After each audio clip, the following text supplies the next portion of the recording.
ಯಾವಾಗ ಆರ್ಎಸ್ಎಸ್ ಚಟುವಟಿಕೆಗಳನ್ನ ಬ್ಯಾನ್ ಮಾಡಿ ಸರ್ಕಾರ ನಿರ್ಧಾರವನ್ನ ತೆಗೆದುಕೊಳ್ತೋ ರಾಜ್ಯದಾದ್ಯಂತ ಒಂದು ಆಕ್ರೋಶ ಆಗ್ರಹ ಕೇಳಿ ಬರ್ತಾ ಇದೆ. ನೀವು ಆರ್ಎಸ್ಎಸ್ ನ ಚಟುವಟಿಕೆಗಳನ್ನ ಬ್ಯಾನ್ ಮಾಡಿದಂತೆ ರೋಡ್ ಅಲ್ಲಿ ನಮಾಜ್ ಮಾಡೋದನ್ನು ಕೂಡ ಬ್ಯಾನ್ ಮಾಡ್ತೀರಾ, ಆ ರೀತಿ ಮಾಡಿ ಅನ್ನುವಂತಹ ಒತ್ತಾಯ ಆಗ್ರಹ ಕೇಳಿ ಬರ್ತಾ ಇದೆ. ಸರ್ಕಾರಿ ಜಾಗಗಳಲ್ಲಿ ಆರ್ಎಸ್ಎಸ್ ಚಟುವಟಿಕೆಗಳನ್ನ ಬ್ರೇಕ್ ಮಾಡಿದ್ದೀರಿ, ಅದಕ್ಕೆ ಬ್ರೇಕ್ ಹಾಕುವಂತಹ ಕೆಲಸ ನಿಮ್ಮಿಂದ ಆಗಿದೆ. ಯಾವುದೇ ಸಭೆ ಸಮಾರಂಭಕ್ಕೆ ಅನುಮತಿ ಈಗ ಕಡ್ಡಾಯವಾಗಿದೆ.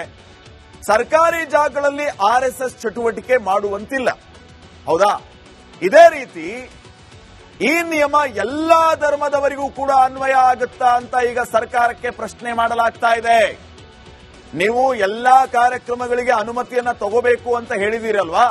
ಈ ನಿಯಮ ಎಲ್ಲಾ ಧರ್ಮದವರಿಗೂ ಎಲ್ಲಾ ಸಮುದಾಯದವರಿಗೂ ಅನ್ವಯ ಆಗುತ್ತಾ? ಮುಸ್ಲಿಮರು ರಸ್ತೆಯಲ್ಲಿ ನಮಾಜ್ ಮಾಡ್ತಾರೆ, ರಸ್ತೆಯಲ್ಲಿ ಅವರು ನಮಾಜ್ ಮಾಡುವಾಗ ಏನೆಲ್ಲ ಆಗುತ್ತೆ? ಸೊ ರಸ್ತೆಯಲ್ಲಿ ನಮಾಜ್ ಮಾಡೋದಕ್ಕೂ ಕೂಡ ಬ್ರೇಕ್ ಹಾಕ್ತೀರಾ? ಇದು ಈಗ ಪ್ರಶ್ನೆ ಆಗಿದೆ.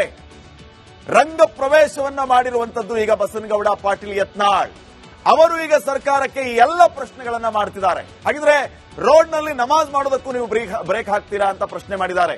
ಸಿಎಂ ಸಿದ್ದರಾಮಯ್ಯ ಅವರಿಗೆ ಸುದೀರ್ಘವಾದಂತಹ ಒಂದು ಪತ್ರವನ್ನ ಬಸನಗೌಡ ಪಾಟೀಲ್ ಯತ್ನಾಳ್ ಅವರು ಬರೆದಿದ್ದಾರೆ.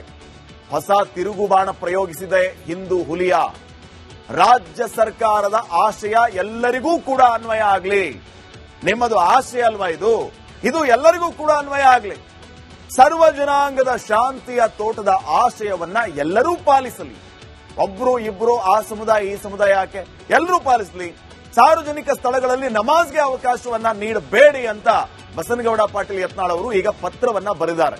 ರಾಜ್ಯದಲ್ಲಿ ಯತ್ನಾಳ್ ಕೂಗಿಗೆ ಸಿದ್ದು ಮಣೆ ಹಾಕ್ತಾರ, ನಮಾಜ್ಗೂ ಬ್ರೇಕ್ ಹಾಕ್ತಾರ? ನಾವಾಗ ಆರ್ಎಸ್ಎಸ್ ಚಟುವಟಿಕೆಗಳನ್ನ ಬ್ಯಾನ್ ಮಾಡಿ ಸರ್ಕಾರ ನಿರ್ಧಾರವನ್ನ ತೆಗೆದುಕೊಳ್ತೋ ರಾಜ್ಯದಾದ್ಯಂತ ಒಂದು ಆಕ್ರೋಶ ಆಗ್ರಹ ಕೇಳಿ ಬರ್ತಾ ಇದೆ. ನೀವು ಆರ್ಎಸ್ಎಸ್ ನ ಚಟುವಟಿಕೆಗಳನ್ನ ಬ್ಯಾನ್ ಮಾಡಿದಂತೆ ರೋಡ್ ಅಲ್ಲಿ ನಮಾಜ್ ಮಾಡೋದನ್ನು ಕೂಡ ಬ್ಯಾನ್ ಮಾಡ್ತೀರಾ, ಆ ರೀತಿ ಮಾಡಿ ಅನ್ನುವಂತಹ ಒತ್ತಾಯ ಆಗ್ರಹ ಕೇಳಿ ಬರ್ತಾ ಇದೆ. ಸರ್ಕಾರಿ ಜಾಗಗಳಲ್ಲಿ ಆರ್ಎಸ್ಎಸ್ ಚಟುವಟಿಕೆಗಳನ್ನ ಬ್ರೇಕ್ ಮಾಡಿದ್ದೀರಿ, ಅದಕ್ಕೆ ಬ್ರೇಕ್ ಹಾಕುವಂತಹ ಕೆಲಸ ನಿಮ್ಮಿಂದ ಆಗಿದೆ. ಯಾವುದೇ ಸಭೆ ಸಮಾರಂಭಕ್ಕೆ ಅನುಮತಿ ಈಗ ಕಡ್ಡಾಯವಾಗಿದೆ. ಸರ್ಕಾರಿ ಜಾಗಗಳಲ್ಲಿ ಆರ್ಎಸ್ಎಸ್ ಚಟುವಟಿಕೆ ಮಾಡುವಂತಿಲ್ಲ, ಹೌದಾ? ಇದೇ ರೀತಿ ಈ ನಿಯಮ ಎಲ್ಲಾ ಧರ್ಮದವರಿಗೂ ಕೂಡ ಅನ್ವಯ ಆಗುತ್ತಾ ಅಂತ ಈಗ ಸರ್ಕಾರಕ್ಕೆ ಪ್ರಶ್ನೆ ಮಾಡಲಾಗ್ತಾ ಇದೆ.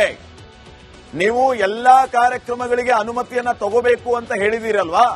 ಈ ನಿಯಮ ಎಲ್ಲಾ ಧರ್ಮದವರಿಗೂ ಎಲ್ಲಾ ಸಮುದಾಯದವರಿಗೂ ಅನ್ವಯ ಆಗುತ್ತಾ? ಮುಸ್ಲಿಮರು ರಸ್ತೆಯಲ್ಲಿ ನಮಾಜ್ ಮಾಡ್ತಾರೆ, ರಸ್ತೆಯಲ್ಲಿ ಅವರು ನಮಾಜ್ ಮಾಡುವಾಗ ಏನೆಲ್ಲ ಆಗುತ್ತೆ?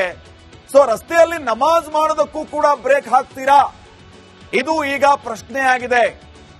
ರಂಗ ಪ್ರವೇಶವನ್ನ ಮಾಡಿರುವಂತದ್ದು ಈಗ ಬಸನಗೌಡ ಪಾಟೀಲ್ ಯತ್ನಾಳ್ ಅವರು ಈಗ ಸರ್ಕಾರಕ್ಕೆ ಈ ಎಲ್ಲ ಪ್ರಶ್ನೆಗಳನ್ನ ಮಾಡ್ತಿದ್ದಾರೆ. ಹಾಗಿದ್ರೆ ರೋಡ್ ನಲ್ಲಿ ನಮಾಜ್ ಮಾಡೋದಕ್ಕೂ ನೀವು ಬ್ರೇಕ್ ಹಾಕ್ತೀರಾ ಅಂತ ಪ್ರಶ್ನೆ ಮಾಡಿದ್ದಾರೆ. ಸಿಎಂ ಸಿದ್ದರಾಮಯ್ಯ ಅವರಿಗೆ ಸುದೀರ್ಘವಾದಂತಹ ಒಂದು ಪತ್ರವನ್ನ ಬಸನಗೌಡ ಪಾಟೀಲ್ ಯತ್ನಾಳ್ ಅವರು ಬರೆದಿದ್ದಾರೆ. ಹೊಸ ತಿರುಗುಬಾಣ ಪ್ರಯೋಗಿಸಿದೆ ಹಿಂದೂ ಹುಲಿಯ. ರಾಜ್ಯ ಸರ್ಕಾರದ ಆಶಯ ಎಲ್ಲರಿಗೂ ಕೂಡ ಅನ್ವಯ ಆಗಲಿ. ನಿಮ್ಮದು ಆಶಯ ಅಲ್ವಾ ಇದು? ಇದು ಎಲ್ಲರಿಗೂ ಕೂಡ ಅನ್ವಯ ಆಗಲಿ. ಸರ್ವ ಜನಾಂಗದ ಶಾಂತಿಯ ತೋಟದ ಆಶಯವನ್ನ ಎಲ್ಲರೂ ಪಾಲಿಸಲಿ. ಒಬ್ರು ಇಬ್ರು ಆ ಸಮುದಾಯ ಈ ಸಮುದಾಯ